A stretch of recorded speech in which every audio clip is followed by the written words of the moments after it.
আল্লাহকে রাজি করতে গেলে আল্লাহর নবীকে ভালোবাসতে হবে। বলুন কাকে ভালোবাসতে হবে? নবীকে ভালোবাসার নির্দেশ কে দিয়েছেন?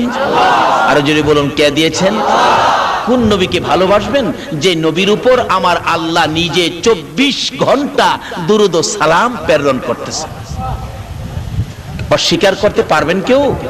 কোরআন শরীফ, ইন্নাল্লাহা ওয়া মালাইকাতাহু ইউসাল্লুনা আলান, আল্লাহ বলেন নিশ্চয়ই আমি আল্লাহ এবং আমার ফেরেশতা সমূহ এই নবীর উপর 24 ঘন্টাই দুরূদ ও সালাম প্রেরণ করতেছে।